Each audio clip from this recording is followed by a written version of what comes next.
Good morning, everybody.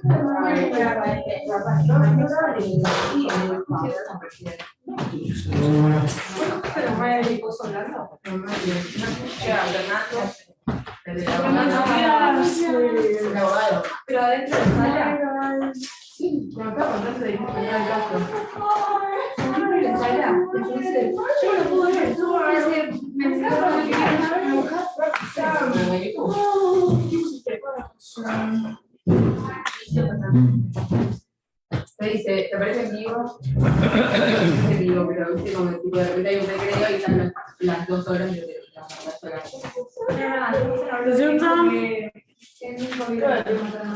Okay. Tanya.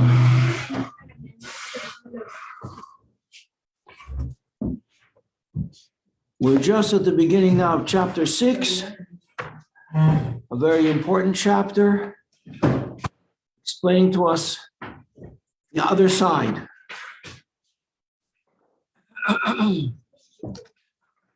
Why does Hashem make the other side?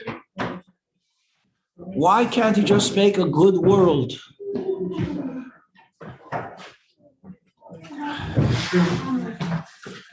Why do we have all these negative forces to contend with? And the answer is because we need something to contend with. When you have a challenge, you're upset, but you rise to the challenge. Literally, you rise, you achieve a higher level. It brings out in you the deepest powers, deeper powers. You wouldn't have access to them otherwise. And that's one reason why it says that where a Baal Tshuva stands, complete tzaddikim cannot stand.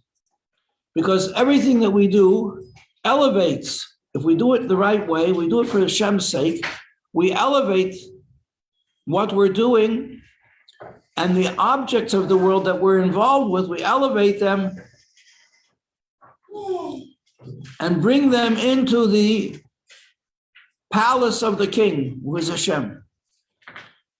And the righteous person who has never been there, never been challenged in this way, doesn't do it. So he's missing all these holy energies that the Baal Tshuva is involved with. And the righteous person is never involved with them. He's always leading a righteous life. He's only doing good things. So it says Hashem, one of the main themes of Yud Shvat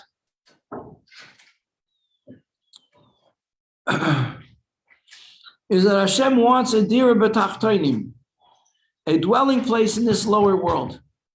He creates a world. Why does he create the world in which he's hidden? Why does he want to be hidden? We don't want Hashem to be hidden. But he wants to be hidden. Like a father's a mashal, a parable of a father who's playing hide and seek with his son. Why does the father do that? Because he wants the son to look for him.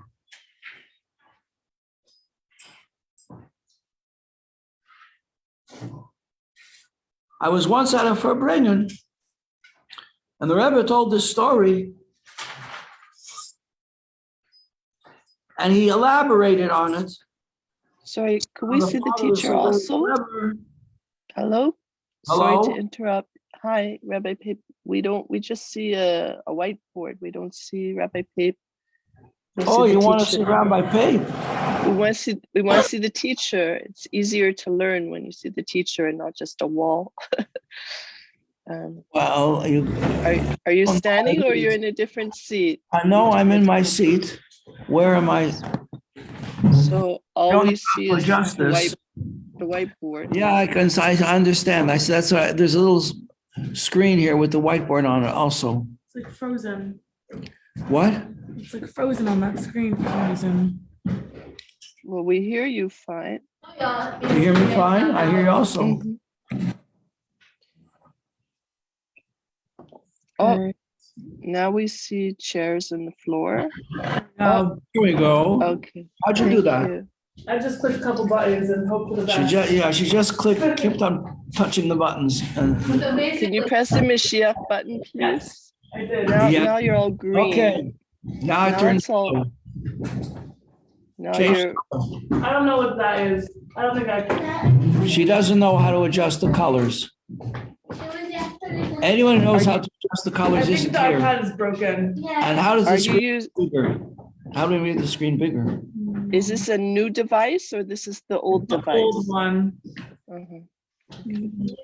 share when she comes in. All Yeah. right. It's Anyway, okay. We can Rebbe was see it. elaborating on this mushal, since the father is so much more clever than the child. As many ways the child can think of where and how to look for his father, the father can think of more ways how to hide, until the child gets so frustrated that he stops looking. And the Rebbe began to cry. So the idea is we shouldn't stop looking. All the challenges and all the hiddenness is so that we will expend more energy looking for Hashem and struggling with anything that impedes us in this. And this is what chapter 6 is all about. The other side, the creation of impurity, so that we should purify it. How do we purify it? Well, we said yesterday that anything from klippas noga, the highest level of klippa, is neutral, and we can affect it. We can use it with permission, and we should be successful. And we focus our minds and our hearts and our actions, and we'll be successful.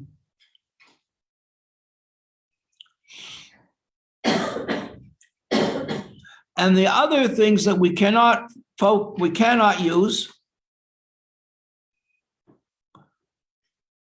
we can learn from them. Like you can learn from a lion how to get up in the morning to serve Hashem. And you can learn from a gazelle how to do things quickly, bezrizus, and with grace. And we can learn from every creature. We can learn from a mosquito about the greatness of Hashem's creation. But you have to look through a microscope to see how many hundreds of eggs the mosquito can lay on the head of a pin.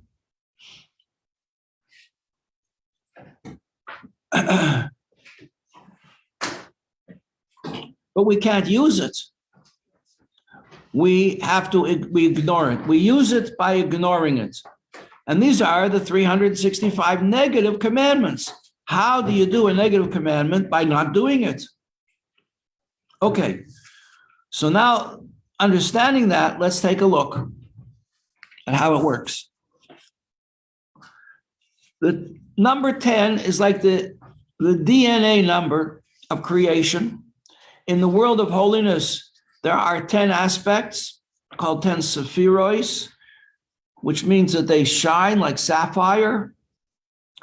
3 of them are intellect, that's called Chabad, inspiration, development, application, concentration, focus. 3, Chochmah Bina Das. And from them, guided by them, are the 7 motivational drivers. These are our feelings through which we do everything that we do. I haven't examined all or hardly any of these motivational systems that people try to sell, the different step programs, how to organize your life. But I would think that they probably will reflect this 7-fold structure, which goes from liking something, wanting to be involved with it, and being very careful in how you're involved with it, and harmoniously blending these two opposing feelings of giving and restricting. And then on the lower level, that's corresponding to Chesed, Gevurah, and Teves, which corresponds to the three fathers of the Jewish people, Abraham and Yitzchak and Yaakov. And then we repeat, which corresponds to the first 3 days of creation. By thinking about what happened on each of the days of creation, we understand what these midas are. A midah, by the way, like to repeat what we said yesterday, is a measure. The measure of a thing is the midah. So midah, keneged midah, means measure for measure. On a lower level, these three midas repeat themselves, only now on an active level, so that the midah of chesed, I really like this thing, I really want to do it, I really want to see it do well, prosper, that has to become translated now into the determination to get it done. That's called netzach. The determination to get it done. I'm going to work very, very hard at this project, but maybe I'm going to overwork the project. Maybe I'm going to do way more. And I'm going to do so much that it's going to slow down the whole process. It's going to complicate everything. You know, a good thing is simple. So therefore, I need the corresponding lower aspect of Gevurah, which is Hoid, which will hack away everything that's unnecessary. It's important to get the thing done, but it's even more important to get it done right. So that's the way Netzach and Hoid work together. So Chesed and Gevurah correspond to your right arm and your left arm, your right hand and your left hand. And Chesed is like your right hand, the giving hand. If a person, the Rebbe gave $1 to a person and he took it with his left hand, the Rebbe would tell him to, or a child tell him to take it with the right hand, unless he was told that they're left-handed, in which case it gets reversed. Everything is switched. So the lower application of Gevurah is Hoid. And Hoid usually stands for glory, because cutting away everything that's excessive makes a thing very, very beautiful. That's what makes it beautiful. It's like a person taking a raw stone, which is a diamond, in the rough, and cutting it away to reveal all the many facets, the many faces. The word facet is from the root face, like panim. 70 faces. The Torah has 70 faces. The more sides you learn, the more implications you can find in a Torah idea, the more brilliant the idea will shine. And then there is the third midah corresponding to Yaakov, corresponding to Teves, which we said is concentration, corresponds to Das, which is concentration and focus. So this is now we have to focus on who we're talking to. Communication. That's the side. Without the communication, the whole project is worthless, no significance. And then the final thing, Malchus, corresponds to the seventh day of the week, which is Shabbos. That's the whole project. So everything is going to go through these 7 stages. This is all by way of review. This is discussed in the 3rd chapter of the Tanya, if you want to look it up. And since we're doing review, and there's a number of new girls in the class who just joined us, so therefore I want to review one basic idea that we mention at the beginning of every year, which is on the way to class, you have an assignment, which is to look up into the sky and see what's going on upstairs. Sometimes it'll be a cloudy day like yesterday. Sometimes like today, it'll be beautiful, inspiring, but it's going to remind you either way of the tremendous power of Hashem, the greatness of Hashem, which is over us always. And this is hinted at in the words of the Shema. The first word of the Shema is Shema, hear, O Israel. Shema is 3 letters, Shin, Mem, Ayin, which stands for 3 words. Se'u marim einechem, lift up your eyes on high, and behold, who creates all this? Okay, that's just by way of review. Now we're continuing on page 102.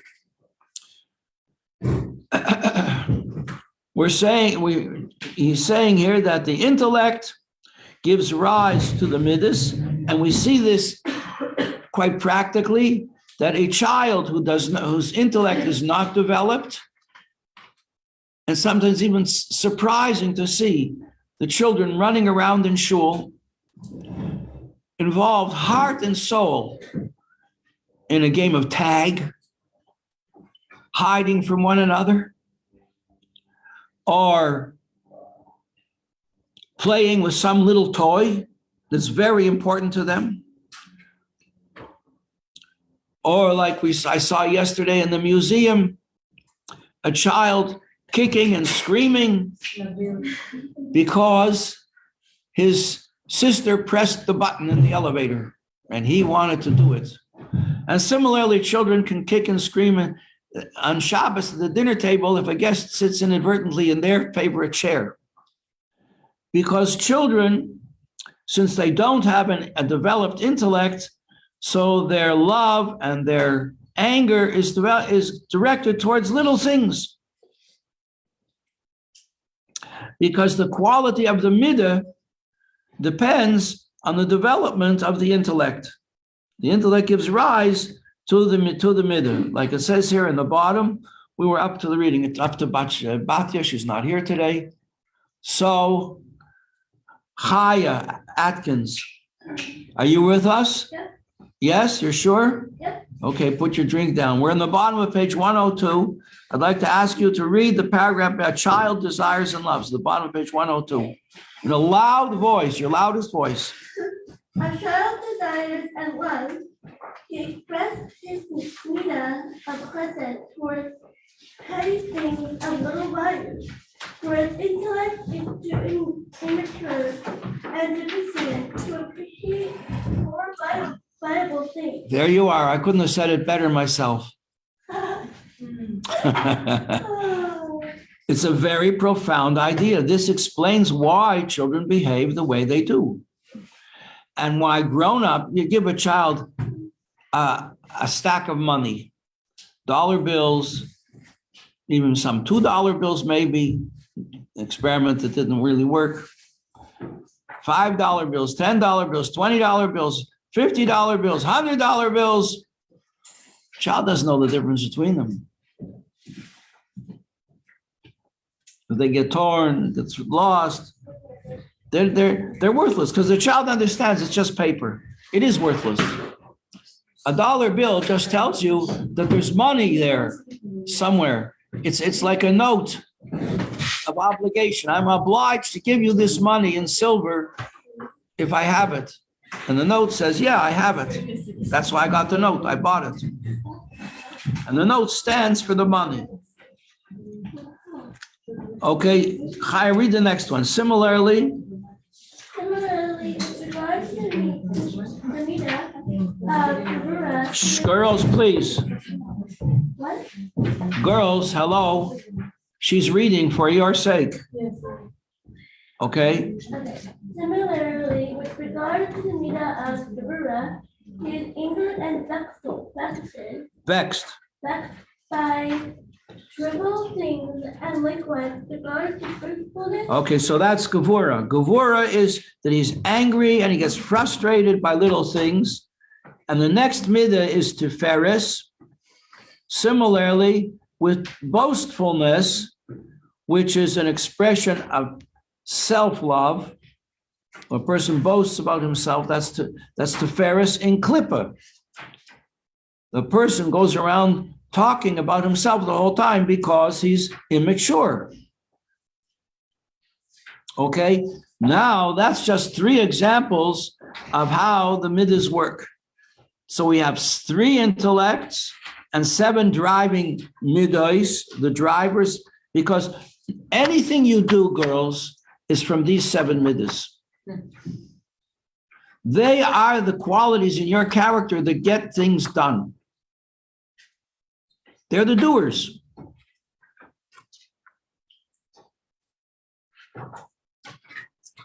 So we have the 3 intellects and the 7, like the 7 days of creation.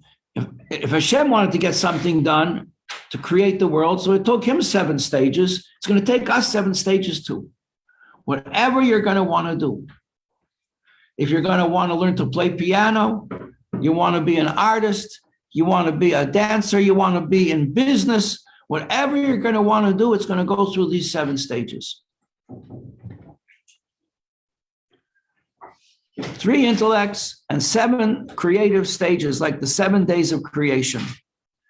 Ve'eser b'chines elu, and these 10 categories, calls them here categories, they're the basis of the garments that we wear. What are the garments that a person wears? How do you express your character? How do you express who you are? You express who you are in what you wear. It says speech, thoughts, and actions. Yes. What you are, what you wear, what you think, what you say, what you do, what you wear is part of what you do. All these things tell the world who you are. When I was in high school, in grade 10, our teachers said to us that we had to write a character analysis. We had to read books and write character analysis. How do you write a character analysis? How do I come to understand the character of a person in a book? So the teacher taught us, make a list. What do they do? That tells us who they are. What do they say? That tells us about their attitudes. What do they think? Well, the author doesn't always tell you. Sometimes you just figure it out by yourself from what they say and from what they do. Not always does an author of a book tell you what people are thinking. But if you knew, that would also tell you who they are. That's the inner motives behind what they do. So these 10 aspects, they work through the person's mind, the person's speech, and the person's activities. And if they're coming from the other side, then what do we have? What do we get? We get garments which are a set of clothing. I just say, oh, that's something that I really want. That's something that I'm going to get. And that's something that I'm going to do. Well, these become garments of the other side. He calls them here impure garments. Just the opposite image of the godly soul. Here we go again. Same idea. One thing opposite the other. Holy side and the other side. So just like the godly soul wants to have for itself a beautiful wardrobe. Why do I need a beautiful wardrobe? I need it for the world to come. I need it in this world because it's going to make me a happy life.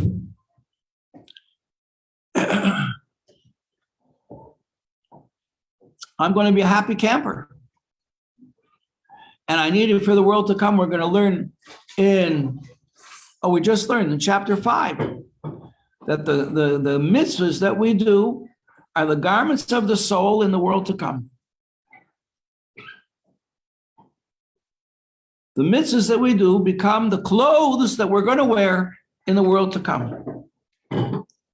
So when a person has the 3 garments, he thinks, he speaks, and he acts with these 10 qualities from the other side. Bottom paragraph, page 103. The thoughts that are in his brain, and the speech that's coming out of his mouth, and this power to do things, in his hands and his other limbs,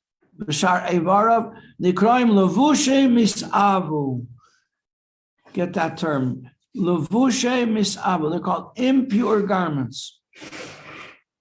Le'eser bechinas elu, which are the clothing, spiritual clothing of these 10 impure categories from the other side. Turning to page 104, Shemislabshois, which enclothe themselves, these thoughts, words, and activities become the clothing for the 10 categories of the soul called the other, that we're calling the other side, the animal soul, the human soul, the Yetzer Hara, all represent the same thing. The middle of page 104. And now what we can see from this is that really most of our life is involved with the other side. And only a small amount of our life is really involved with holiness. And even when we are involved with holiness, when we're davening, maybe thinking about something else.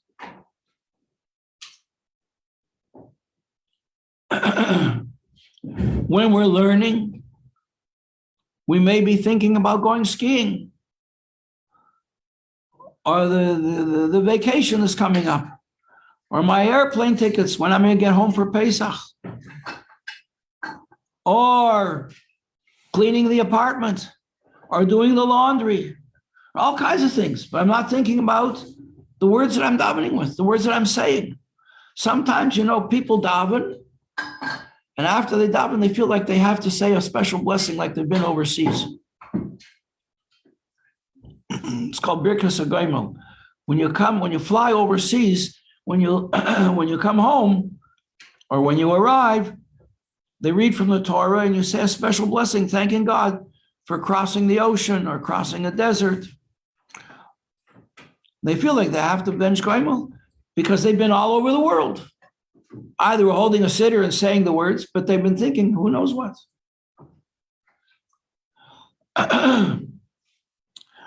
So it comes out that most of the things that we're doing are from the other side. And really concentrating on our davening, or really concentrating in thinking about a godly idea, or learning a Maimer Hasidus with 100% involvement, we don't achieve it. That's hard spiritual work. That's called avoda. It's hard work. So this is what he says here, that these garments, they make up just about everything that we do. In the Hebrew, Kol Hamaisim, so they comprise, that is to say, from these 10 impure garments, we get just about all our activities, Kol Hamaisim, all the things that we do, Asher Nasim Tachas Hashemesh. Like it says, Shlomo Amel says, vanity of vanities, everything is vanity. As to say, it's not focused really focused in a true way on what we defined in chapter 5 as lishma. What is lishma? Learning Torah. Lishma means learning it for Hashem's sake. I'm learning Torah because it's Hashem's Torah. I don't need any other reason than that. That's the best reason. Just to be connected with the Torah. But if I'm learning because I have a teacher who said, if you want to get a good shidduch, you better learn. Your father should make sure your father goes to a shir, and your family will have a name as God-fearing people, or you'll never get the shidduch. Well, then it's not for the right reason. That's for a self-centered reason. Or if I'm learning Torah because I want to be a rabbi, I like the idea of being a rabbi. Rabbi gets a house, he gets a car. I once heard a person tell a story about from the time of the Alter Rebbe, whose yahrzeit is today. a young man named Reb Hillel came as a very young, he's a brilliant genius. He came as a young man. His family were not interested in the new Hasidic movement. They didn't like him being involved in it. And he came, the Rebbe told him he should go home for Pesach. It's proper, he should go home for Pesach. They were religious people. Should go home for Pesach. Came home, his father said, you have to go visit the rabbi of the area, of this community. You have to pay your respects. So he went. The rabbi said, why did you go to Hasidim? What do they have? He said, oh, the Rav, he's brilliant, he's a genius, he's very holy. So the rabbi in the community wanted to know, people were very poor in those days. They didn't have big homes and 5 cars. But if they had a cow, that was a status symbol, because the cow would give you milk and cheese. So the rabbi had a big question to ask about the Hasidic Rav. Did he have a cow? That was his big question. So a person might think in those days, if I want to get out of this poverty of the family that I've been born into, I better sit and learn and really distinguish myself as a person with a future in Torah, and then I'll get a good shidduch, a banker, some person who's a wealthy businessman will take me for his daughter, and I'll have a better life. That's not learning for Hashem. That's all the things we do under the sun are from the other side. But to have holy garments for the world to come, it has to be lishma. I'm learning Torah because it's Hashem's Torah. That's all. And even that has a certain aspect of self-centeredness to it, because I'm learning in order that I should be connected. We're going to learn in a few chapters down that there's a much higher level where you learn even not for any sake of a reward. Or like it says in the very first chapter of the Ethics of the Father, the fathers, the person should always serve Hashem not for the sake of any reward. However, the sages were afraid that a person would learn not for the sake of any reward. He might take the other side and say, well, you know what? So there's no reward, so I'll do whatever I want anyway. So that's not a healthy approach. So they said, let a person do good things for the wrong reason. I get a person, when I give a lot of charity, they honor me. I get to sit at a head table. I get to make a speech and everybody listens. That's nice. I like that. So I'm going to give a lot of money. So really, the charitable organization bribes this person with a payoff that he likes very much. Is going to be sit at the head of the table and he's going to make a speech and everybody's going to listen to him.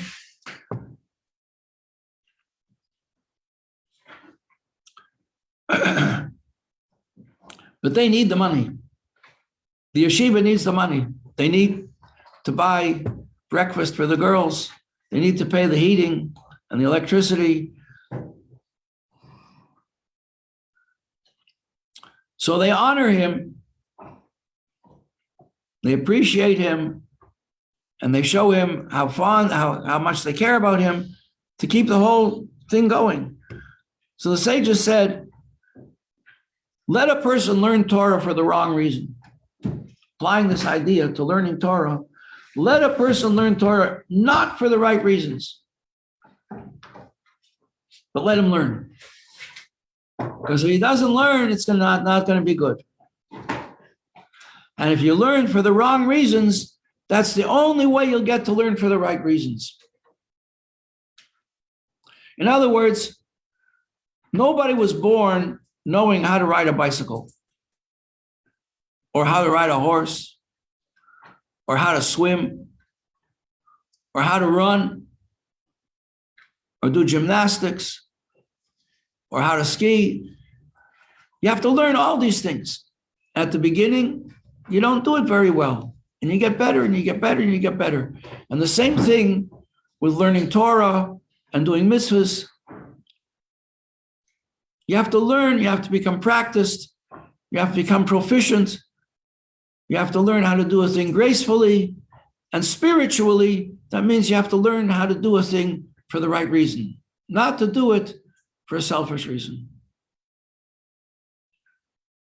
Like if you could imagine, I don't know if this is a good analogy because I'm making it up as I go along, but a person loves to dance.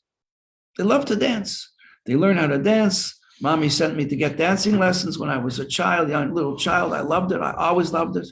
And they become better and better and better. And they dance and they know that they're good dancers. They like doing it. People like to watch them dance. And they like dancing and they get a lot of pleasure out of it. But the much higher level is when they dance just for the sake of the dance. When we do a mitzvah just for the sake of the mitzvah. Or a story of the Baal Shem Tov, there was once a person who had no children. Had no children. It pained him greatly that he had no children. He went to various holy people and he asked them for blessings that he could have a child. And they all turned him down. They said, I can't. They could see in their holiness, they could see that there was no child in his destiny. He came to the Baal Shem Tov, and the Baal Shem Tov gave him a blessing that he should have a child. In heaven, it had been decreed that he could not have a child. And the Baal Shem Tov defied what was decreed in heaven. And because he did that, he broke all the rules. And they said, because of this, you will have no world to come.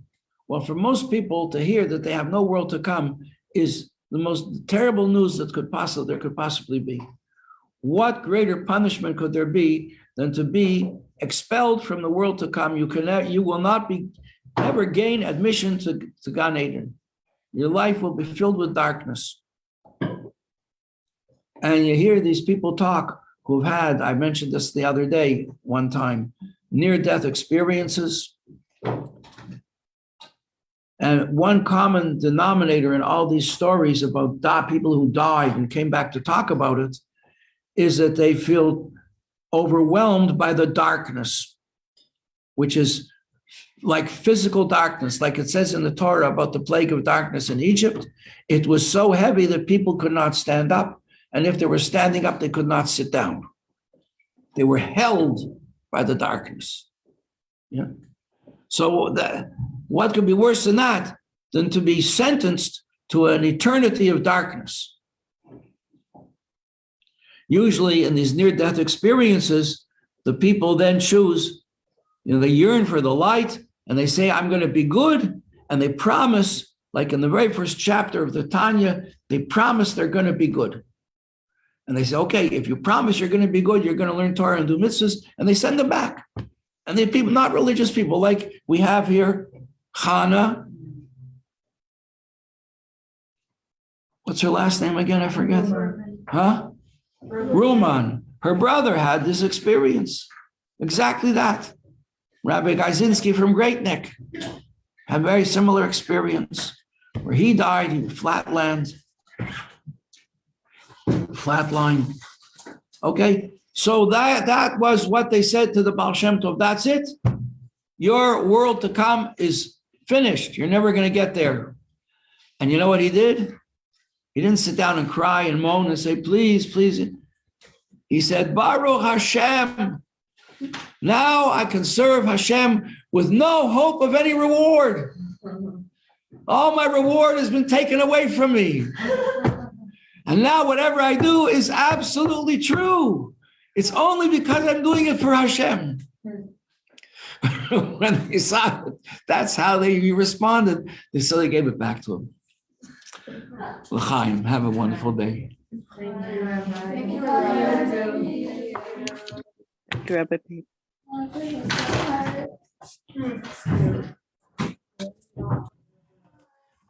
Okay, who's going to take the attendance today?